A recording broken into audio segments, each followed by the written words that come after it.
Amados irmãos, amadas irmãs, Amados hermanos, amadas hermanas, llegamos a un tutorial más de, en esta oportunidad, el libro número 5 y será predicado este Evangelio del Reino, es el tema general, el título de este volumen, la función de la Iglesia en la tierra.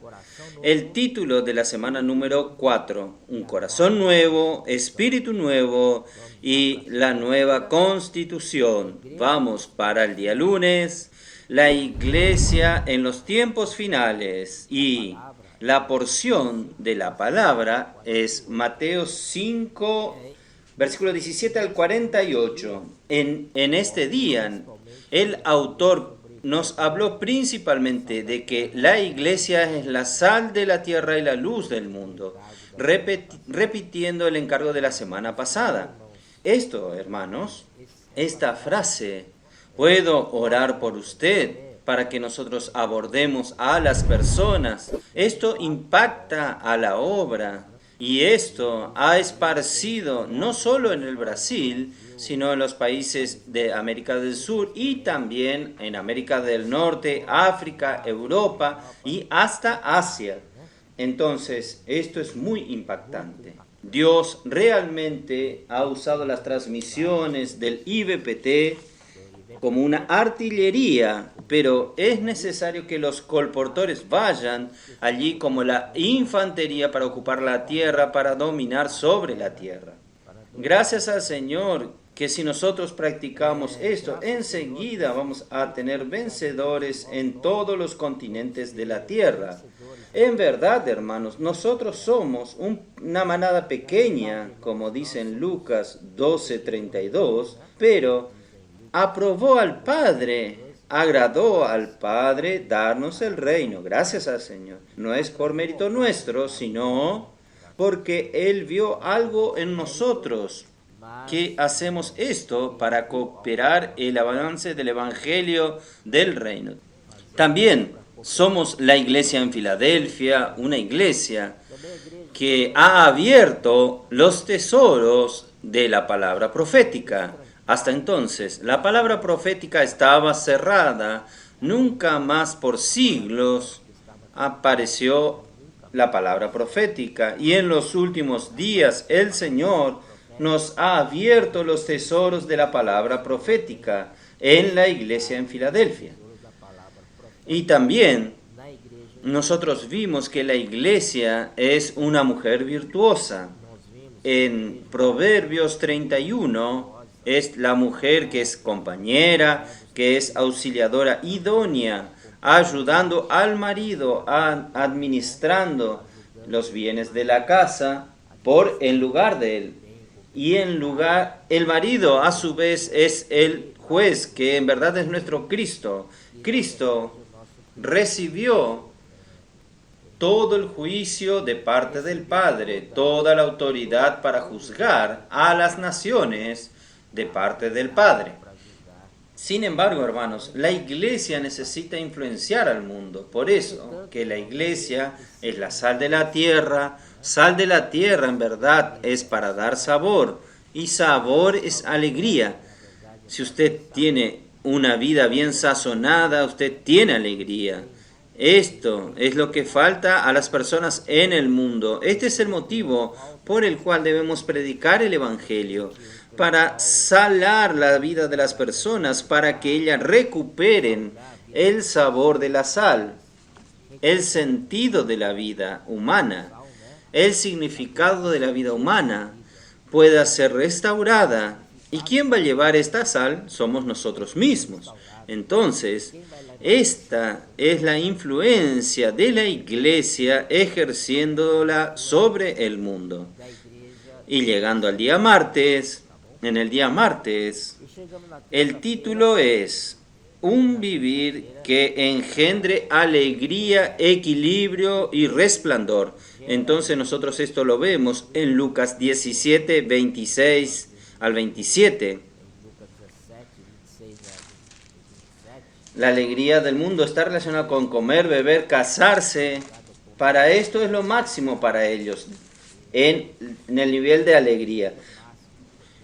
comer mucho, beber hasta estar borracho y casarse con que a él le gusta.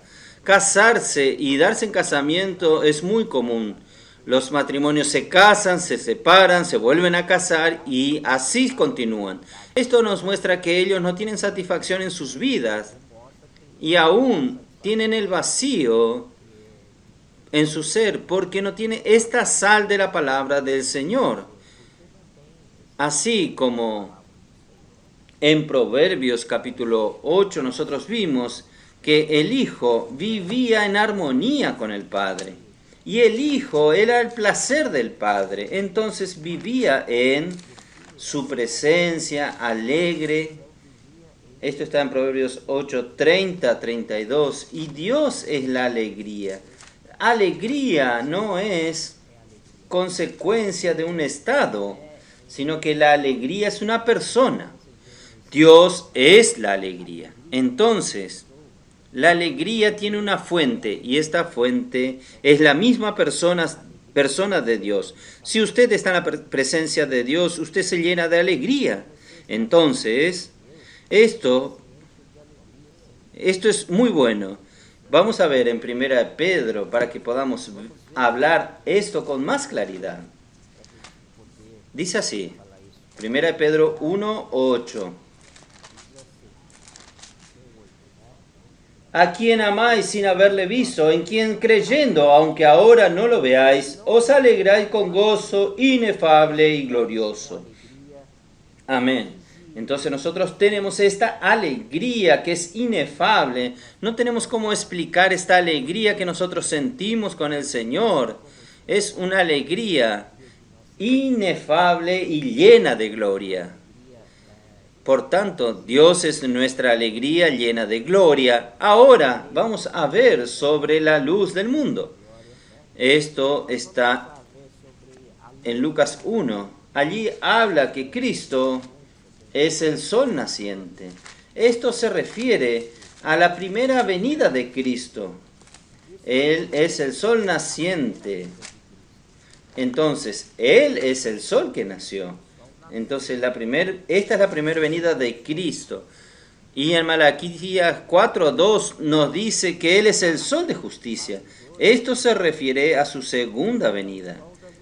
La segunda venida de Cristo no es para resolver nuestros problemas de pecado, sino Él vendrá por causa de la justicia. Por eso que todos nosotros debemos estar preparados con nuestras vestiduras bien bordadas para recibir su venida. Y la iglesia gobierna la noche.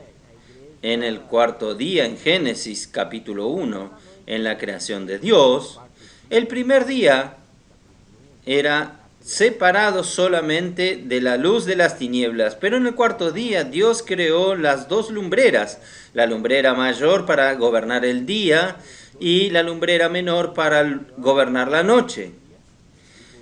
La lumbrera mayor representa a Cristo. Cristo es la luz total, plena del día, que es tipificado por el sol. Y la iglesia es la luna, porque gobierna la noche. Entonces, usted ve que hay un gobierno ahora a partir del cuarto día de Génesis. La iglesia, en medio de las tinieblas, nosotros vamos a ver más adelante, en medio de las tinieblas la iglesia domina, la iglesia gobierna en las tinieblas. Y la iglesia, ella no tiene luz propia, como la luna no lo tiene. Entonces, la iglesia refleja la luz del sol, la luz del Señor, como la luna refleja la luz del Señor. Vamos entonces para el día miércoles, que dice la iglesia debe gobernar sobre las tinieblas.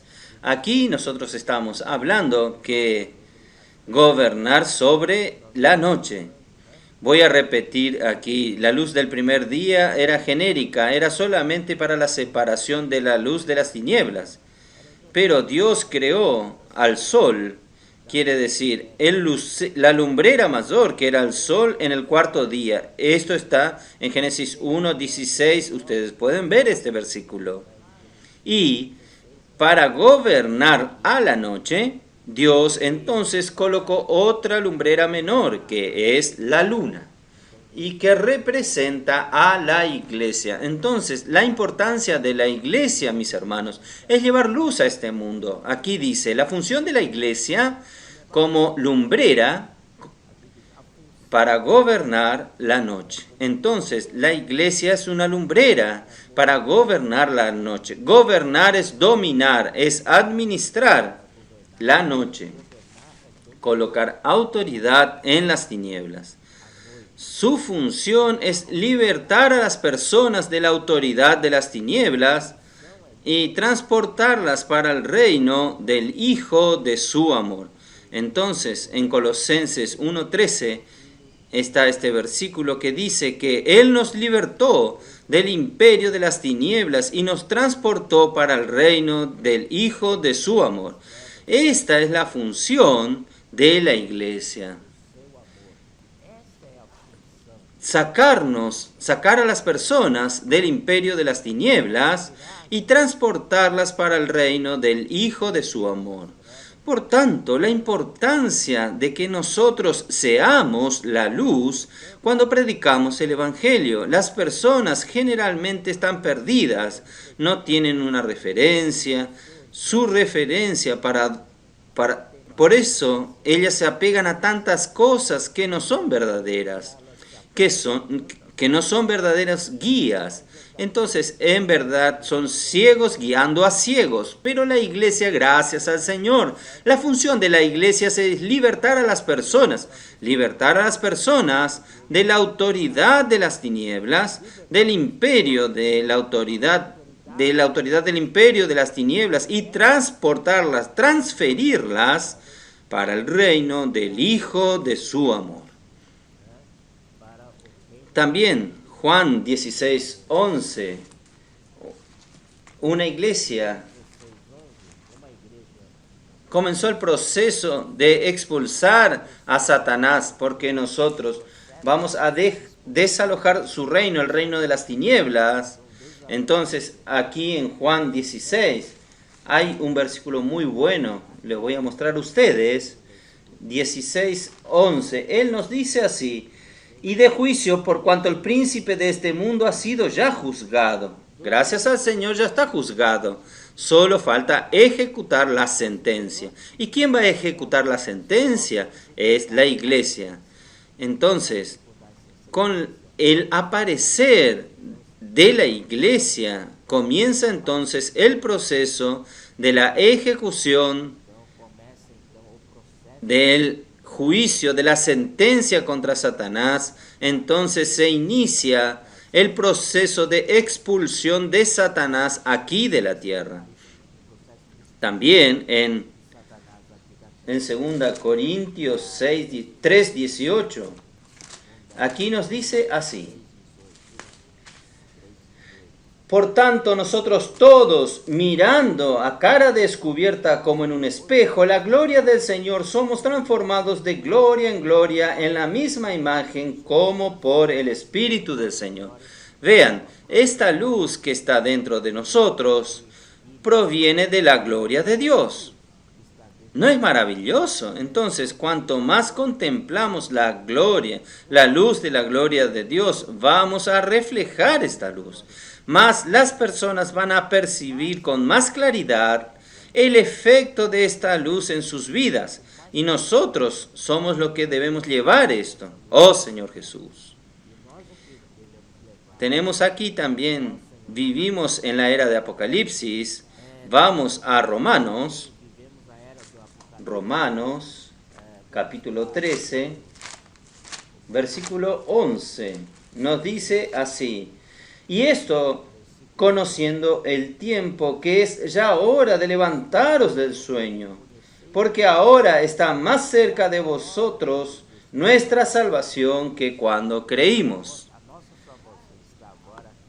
La noche está avanzada y se acerca el día. Desechemos pues las obras de las tinieblas y vistámonos de las armas de la luz. La noche está avanzada, entonces aquí la iglesia tiene su papel. La noche está avanzada y se acerca el día. Desechemos pues las obras de las tinieblas y vistámonos de las armas de la luz. Entonces nosotros somos de la luz.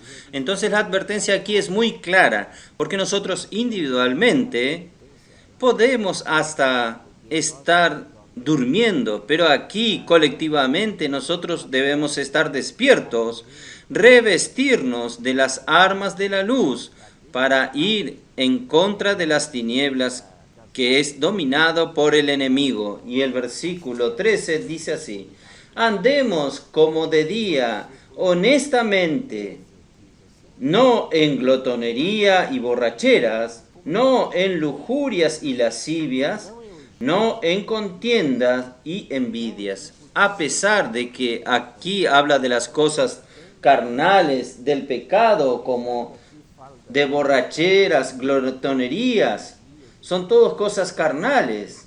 Lujurias y lascivia provienen de la carne pecaminosa, pero aquí dois ítems que son contiendas y envidias.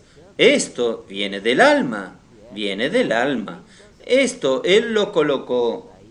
Contiendas y envidias, Él lo colocó junto con lujurias y lascivias y junto con glotonería y borracheras.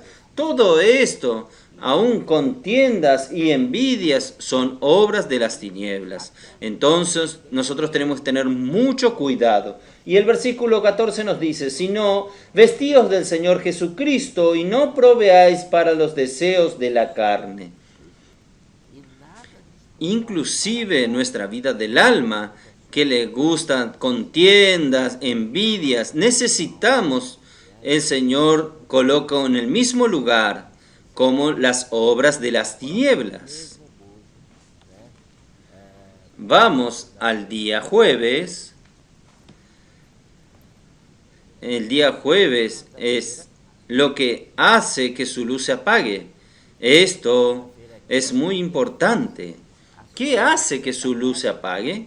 En la advertencia para nosotros en el Nuevo Testamento, por ejemplo, Primera de Tesalonicenses, capítulo 5, 1 dice así: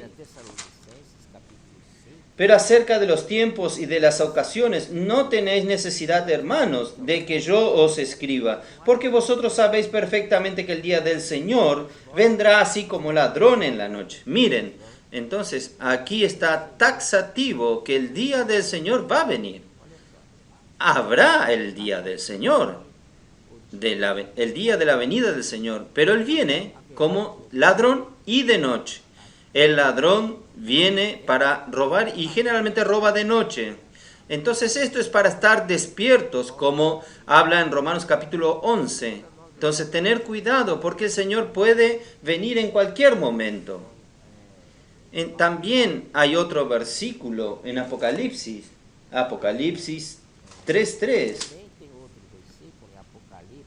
Dice así: acuérdate pues de lo que has recibido y oído, y guárdalo y arrepiéntete, pues si no velas, vendré sobre ti como ladrón, y no sabrás a qué hora vendré sobre ti. Entonces, esta palabra del Señor en Apocalipsis es más claro aún. Allí dice así: pero si no velas, vendré como ladrón. Entonces, ¿qué debemos hacer? Es velar, vigilar. Y no sabrás a qué hora vendré sobre ti. Entonces debemos estar vigilante, lo que habla este versículo. Y también, volviendo nuevamente a,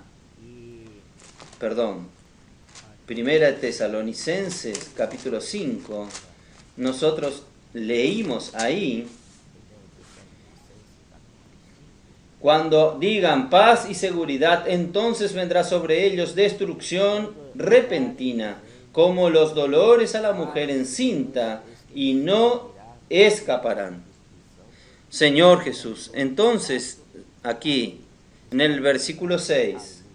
Por tanto, no durmamos como los demás, sino velemos y seamos sobrios. Entonces, dormir, todos duermen y generalmente duermen a la noche, en la noche. Entonces, en cuanto a las personas duermen, están conformados con la corriente de este mundo. Nosotros debemos estar inconformes, debemos estar vigilando y ser sobrios, porque no sabemos a qué hora el Señor vendrá. Entonces aquí, seamos sobrios. Debemos tener un cambio de estado. Si usted dice, yo nunca voy a ser vencedor, porque yo no tengo madurez como aquellos hermanos que están en la delantera, que ya tienen mucho tiempo en el camino del Señor, pero usted puede cambiar su estado hoy. Es solo usted no embriagarse con este mundo, no intoxicarse con la corriente de este mundo y no apagar su luz. El Señor te dio la luz, usted tiene que estar siempre brillando, que esta luz siempre brille. Y Mateo 5, 15a dice así: ni se enciende una luz y se pone debajo de un almud, sino sobre el candelero, y alumbra a todos los que están en la casa. Almud era una unidad de medida de granos. Entonces, era para medir comida. Esto se refiere a nuestra subsistencia, nuestro sustento, que esto nos da mucha preocupación. ¿Qué voy a comer mañana? ¿Qué voy a vestir?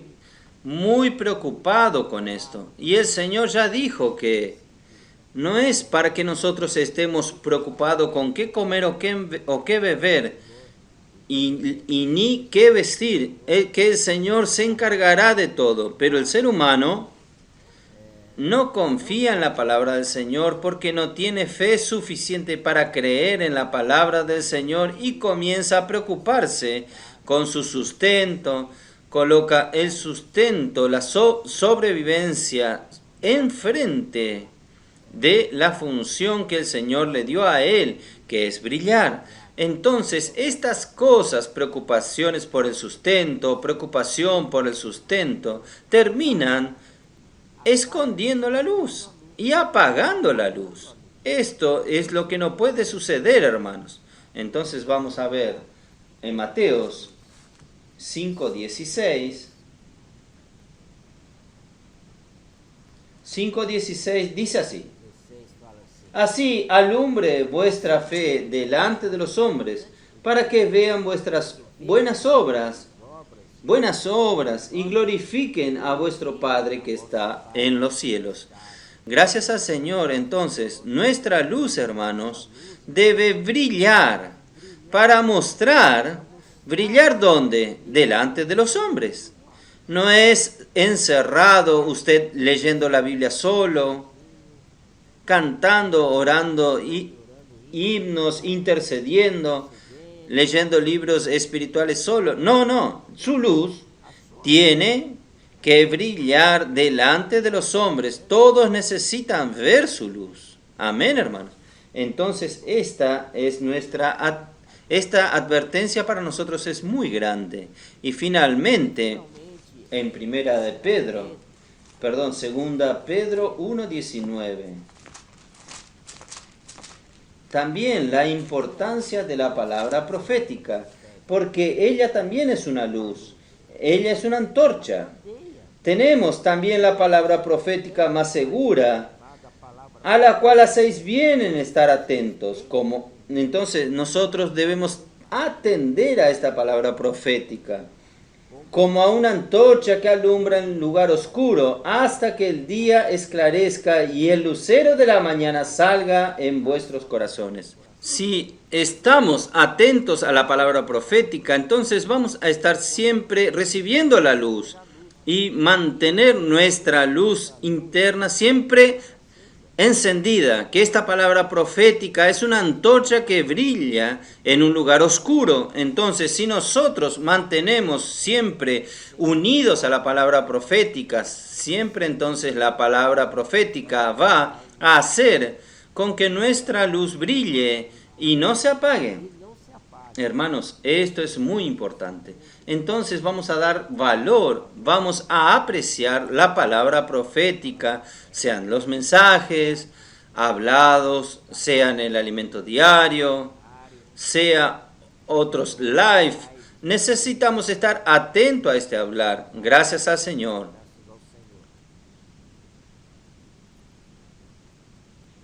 Vamos al día viernes. El título del día viernes es Corazón y Espíritu Nuevo para cumplir la ley de Dios. Aquí comienza hablando algunos trechos aquí que quería leerles a ustedes. Los religiosos contemporáneos de Jesús, los escribas y fariseos, se creían capaces de guardar la ley. Entonces el error de ellos es que ellos tenían la capacidad para guardar esta ley. Pero aquí el Señor dice así: el único capaz de cumplir todos los preceptos de la ley, como también elevar sus exigencias, fue el mismo Señor Jesús. Entonces el Señor Jesús vino para elevar las exigencias de la ley. Si antes ya era difícil, ahora imagínense, ahora es peor aún. Allí estoy leyendo el párrafo cuando Jesús afirma: yo os digo, Él eleva al máximo las exigencias de la antigua ley, porque todo aquel que odia a su hermano será considerado un asesino. ¿Quién nunca odió? Es una pregunta. La respuesta es, claro, todos odiaron. Jesús, como Rey del reino de los cielos, no vino a abolir la ley, sino a cumplirla y elevar sus exigencias. Si ya era difícil cumplir la ley dada por Moisés, ahora con las exigencias hechas por Jesús, se hizo aparentemente más imposible cumplirla. Digo aparentemente, porque si tenemos un corazón nuevo y un espíritu nuevo, será posible, sí, cumplirla. Amén. Entonces, el nuevo corazón y el nuevo espíritu son necesarios para ahora que estamos en una nueva ley del reino de los cielos.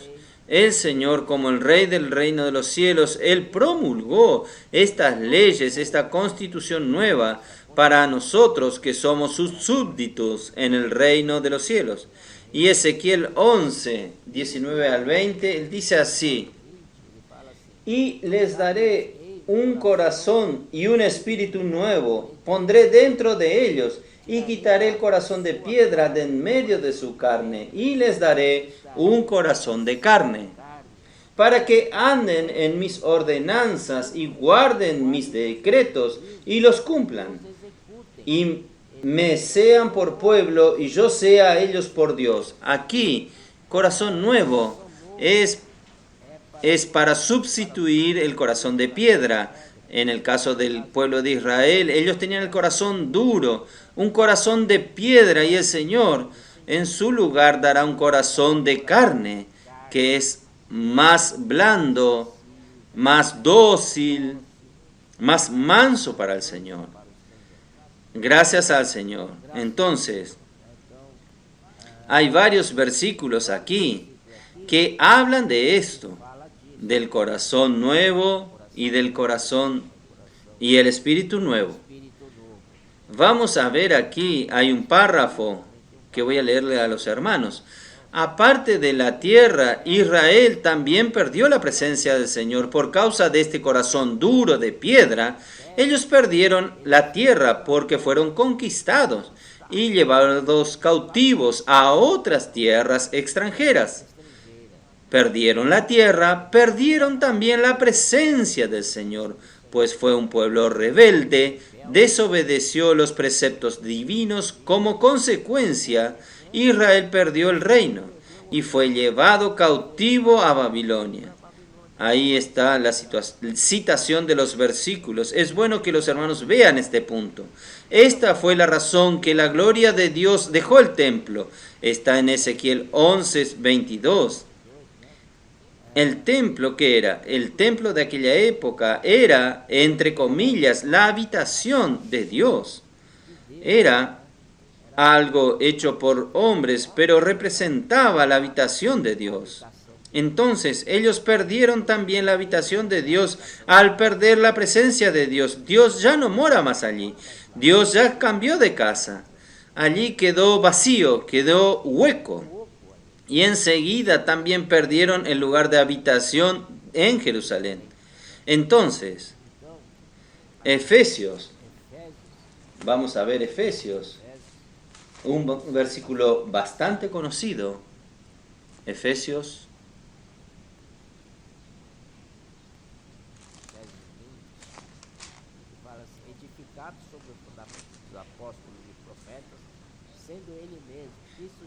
edificado sobre el fundamento de los apóstoles y profetas, siendo la principal piedra del ángulo Jesucristo mismo, en quien todo el edificio, bien coordinado, va creciendo para ser el templo santo en el Señor, en quien vosotros también sois juntamente edificados para morada de Dios en el Espíritu. ¿Dónde está el Señor hoy? Está en nuestro espíritu. Entonces necesitamos realmente tener este nuevo corazón, nuevo espíritu, para que Dios pueda hacer su habitación dentro de nosotros. Gracias al Señor. Entonces, vamos al día sábado.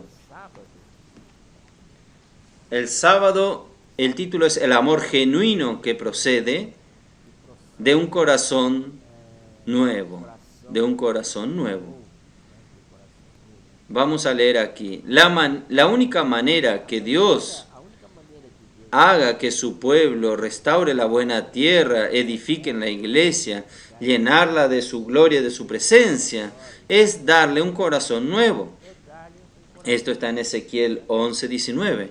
Y ahí hay un versículo muy importante que es Ezequiel 11:31 al 32, que dice así: Echad de vosotros todas vuestras transgresiones con que habéis pecado,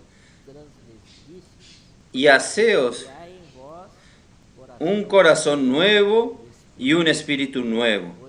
¿Por qué moriréis, casa de Israel?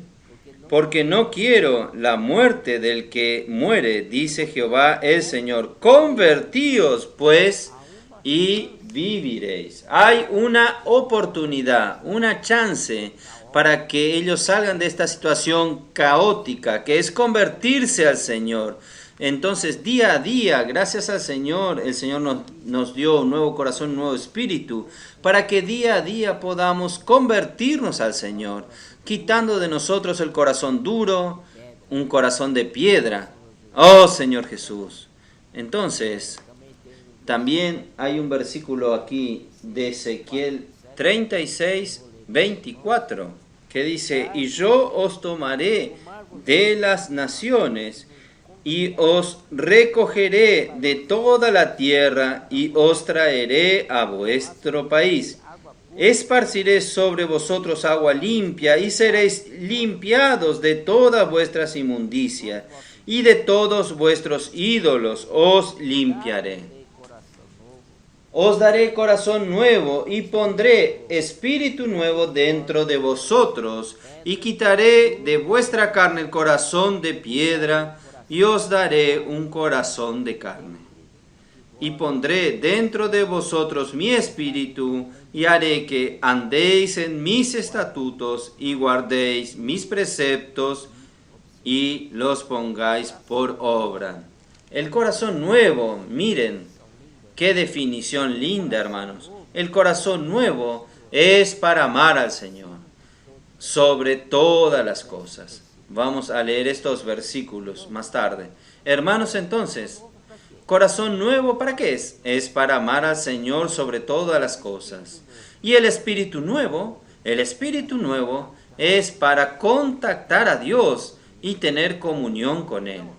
Entonces, Efesios capítulo 2, 1 dice, Él os dio vida cuando estabais muertos en vuestros delitos y pecados. Hermanos, estábamos muertos. Aquí, esta palabra muertos no significa estar muerto físicamente, sino estar muerto en cuanto a la comunión con Dios. O sea, el espíritu humano quedó amortecido. Entonces cesó aquella parte principal del espíritu que es comunión con Dios. Y la falta de contacto con Dios engendró otro problema. El corazón quedó endurecido. Entonces, ¿quién mantiene el corazón nuevo y blando, puro? Es el espíritu restaurado que tiene comunión con el Señor. Y allí, hermanos, entonces nosotros vemos que necesitamos amar al Señor sobre todas las cosas, y cuando amamos al Señor existe una reacción. Entonces aquí en Juan 21:15 dice, después de haber comido le preguntó el Señor a Simón Pedro, Simón, hijo de Jonás, ¿me amas más que estos? Y él respondió, tú sabes que te amo. Él le dijo, apacienta mis corderos. Entonces, cuando nosotros amamos al Señor, nosotros amamos su obra. ¿Y su obra qué es? Es rescatar al hombre del pecado, llevar la salvación y colocar juntos para la edificación en la vida de la iglesia. Entonces, esto es el amor de Dios. Por ejemplo, colportaje dinámico no es para tener fines lucrativos, sino el colportaje dinámico. Lo que motiva el colportaje dinámico es el amor de Dios. Nosotros amamos al Señor sobre todas las cosas. Aquí dice Mateo 22, 36 y 39 dice, amar al Señor de todo corazón, de toda alma y de toda mente. Pero esto es solo el primer mandamiento más importante. El Señor agregó, hay un segundo mandamiento, sí, ¿cuál es? Amarás a tu prójimo como a ti mismo. Entonces, lo que hacemos nosotros saliendo a las calles, predicando a las personas, abordando a las personas con el puedo orar por usted, nosotros estamos haciendo esto, amando a nuestro prójimo. Y este amor emana de Dios. Dios es la fuente del amor. Entonces es importante que seamos motivados por el amor de Dios para predicar el evangelio a las personas. Las personas están necesitadas de esto. Señor Jesús, entonces, cuando el Señor dijo a Pedro, el Señor le respondió, apacienta mis corderos, apacienta mis ovejas, pastorea mis ovejas. Entonces, esta fue la respuesta. Si usted me ama, entonces, aparte de la predicación del Evangelio, nosotros tenemos la red de cuidado. Traer estas personas para ser cuidadas aquí en la casa de Dios, para que ellos puedan crecer. Entonces, finalmente, usados para rescatar a los que están contritos y abatidos. Esto es el día domingo. Nosotros vemos aquí en Isaías 57:15. Él dice así, porque así dijo el alto, el sublime, el que habita la eternidad, y cuyo nombre es el santo. Yo habito en la altura y la santidad, y con el quebrantado y humilde de espíritu, para hacer vivir el espíritu de los humildes y para vivificar el corazón de los quebrantados. Entonces, cuando los colportores dinámicos salen a las calles, ellos van zigzagueando hasta encontrar a alguien que es de corazón contrito y en espíritu quebrantado. Este sí es un corazón que el Señor quiere, un corazón listo para recibir un corazón nuevo, un espíritu nuevo, un corazón blando para el Señor, y el Señor ya prepara el camino para él. A veces Si usted ofrece oración, ¿puedo orar por usted? La persona dice que no. Pero este no significa un no permanente, es un no en el momento solamente, pero al otro día, si usted se encuentra con él, puede ser que él está viviendo otro momento y él va a aceptar la oración que usted le haga. Entonces aquí dice de ejemplos de ir al consultorio médico, nosotros teniendo aquella impresión de que médico, él no necesita de nada, él es el que ayuda a los pacientes a curarse de las enfermedades, pero usted sabe que él es un ser humano igual a cualquiera, tiene sus problemas, hasta tiene sus vacíos, solo tiene la fachada, pero por dentro está pidiéndole a usted que ore por él. Entonces, hermanos, no vamos a mirar la apariencia, sino confiar en el Señor, mirar al corazón de las personas para que ellas se vuelvan al Señor. Amén. Y por fin, quiero citar un versículo aquí. Salmo 51, 10, que dice así: Crea en mí, oh Dios, un corazón puro, y renueva un espíritu recto dentro de mí. Es interesante que este verbo crear es bara en hebreo, el mismo crear que está en Génesis capítulo 1, versículo 1. Creó Dios los cielos y la tierra. Este crear es crear de la nada. Dios llama a la existencia las cosas que no existen. Por eso que si usted no tiene corazón puro, usted puede pedir al Señor y Él puede crear en usted un corazón puro. Algo que usted no tiene, el Señor puede traer a la existencia de la nada y crear un corazón puro para usted, un espíritu limpio. Y finalmente, oh Señor Jesús, recibimos un nuevo corazón capaz de amar a Dios sobre todas las cosas y amar a las personas que el Señor ama. Recibimos el espíritu nuevo para hacer contacto con Dios y vivir en comunión con Él. Amén. Muchas gracias. Jesús es el Señor.